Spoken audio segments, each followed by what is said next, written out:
Hello everyone, welcome back to my channel.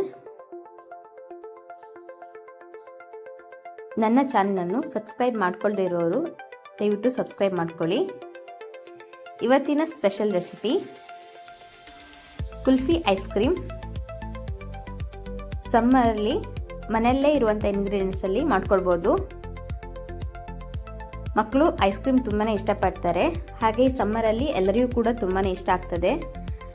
Simple and ಈಸಿಯಾಗಿ ಮನೆಯಲ್ಲೇ ಕುಲ್ಫಿನ ಯಾವ ರೀತಿಯಾಗಿ ಮಾಡ್ಕೊಳ್ಳೋ ಅಂತ ನೋಡೋಣ. ಮೊದಲಿಗೆ 1 ಲೀಟರು ಹಾಲು, ಗೋಡಂಬಿ, ಬಾದಾಮಿ, ಸಕ್ಕರೆ, ಮಿಲ್ಕ್ ಪೌಡರ್, ಪಿಸ್ತಾ, ಕಸ್ಟರ್ಡ್ ಪೌಡರ್, ಏಲಕ್ಕಿ, ಸ್ವಲ್ಪ ಕೇಸರಿ ದಳ.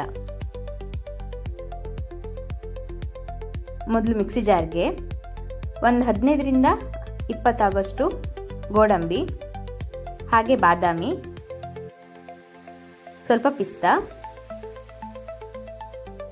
ಒಂದು 5ರಿಂದ 6 ಟೇಬಲ್ ಸ್ಪೂನ್ ಆಗೋಷ್ಟು ಸಕ್ಕರೆ. ನೀವು ಸಕ್ಕರೆ ಬದಲಿಗೆ ಬೆಲ್ಲ ಕೂಡ ಯೂಸ್ ಮಾಡ್ಕೋಬೋದು. ಹಾಗೆ 3 ಏಲಕ್ಕಿ, ಸ್ವಲ್ಪ ಕೇಸರಿ ದಳ.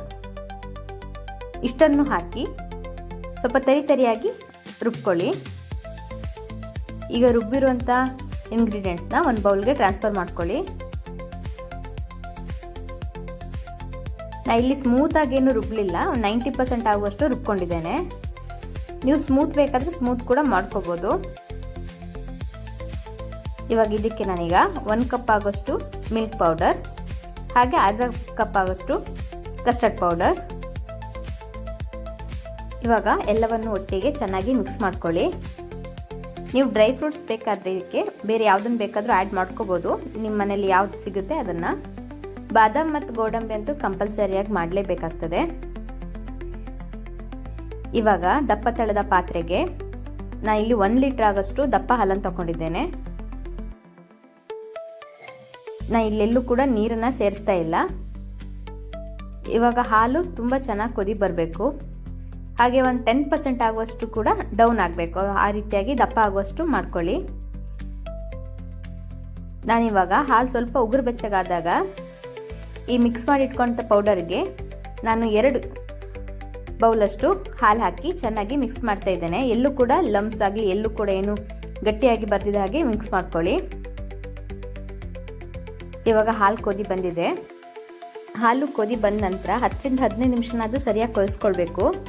ಇವಾಗ ಇದಕ್ಕೆ ನಾನಿಲ್ಲಿ ಮಿಕ್ಸ್ ಮಾಡಿ ಹಾಗೆ ರೆಡಿ ಮಾಡಿ ಇಟ್ಕೊಂಡಂತಹ ಮಿಕ್ಸರ್ನ ಹಾಕ್ತಾ ಇದ್ದೇನೆ.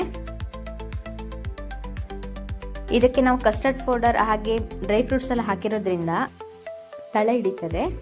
ಹಾಗಾಗಿ ನಾವು ಇದನ್ನು ಮಿಕ್ಸ್ ಮಾಡ್ಕೊಳ್ತಾನೆ ಇರಬೇಕು, ಇಲ್ಲಾಂದರೆ ಟೇಸ್ಟ್ ತುಂಬಾ ಹಾಳಾಗ್ತದೆ. ಇವಾಗ ನೋಡಿ, ನಾವು ಒಂದು 10ರಿಂದ 15 ನಿಮಿಷ ತನಕನೂ ಕೂಡ ಮಿಕ್ಸ್ ಮಾಡಿಕೊಂಡು ಕೊದಿಸ್ಕೊಂಡಿದ್ದೇನೆ. ಇವಾಗ ಈ ರೀತಿಯಾಗಿ ದಪ್ಪ ಆಗಿದೆ. ಇವಾಗ ಇದನ್ನು ತಣಿಯೋದಕ್ಕೆ ಬಿಟ್ಬಿಡಬೇಕು. ಇದು ಕಂಪ್ಲೀಟಾಗಿ ತಣಿದ ನಂತರ ನೋಡಿ ಈ ರೀತಿಯಾಗಿ ಮತ್ತಷ್ಟು ಕೂಡ ದಪ್ಪ ಆಗಿದೆ. ಇವಾಗ ಇದನ್ನು ಒಂದು ಮಿಕ್ಸಿ ಜಾರ್ಗೆ ಹಾಕ್ಕೊಂಡು ಸ್ವಲ್ಪ 1-2 ನಿಮಿಷ ಮಿಕ್ಸಿಯಲ್ಲಿ ರುಬ್ಕೊಳ್ಳಿ. ಆವಾಗ ಅದು ಟೆಕ್ಸ್ಚರ್ ಎಲ್ಲ ಕಡೆ ಕೂಡ ಸೇಮ್ ಆಗಿ ಒಂದೇ ರೀತಿಯಾಗಿ ಬರ್ತದೆ. ನೋಡಿ ಈ ರೀತಿಯಾಗಿ ಬಂದರೆ ಸಾಕು.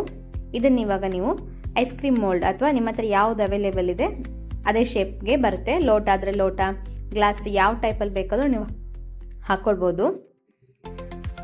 ನಾನಿಲ್ಲಿ ಐಸ್ ಕ್ರೀಮ್ ಮೋಲ್ಡ್ಗೆ ಹಾಕ್ತಾ ಇದ್ದೇನೆ. ಇವಾಗ ಇದನ್ನ ಫ್ರೀಸರಲ್ಲಿ 8ರಿಂದ 10 ಗಂಟೆನಾದರೂ ಬಿಡಬೇಕಾಗ್ತದೆ.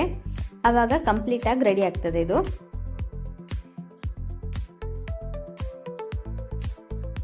ಇವಾಗ ಇದು ರೆಡಿ ಆಗಿದೆ.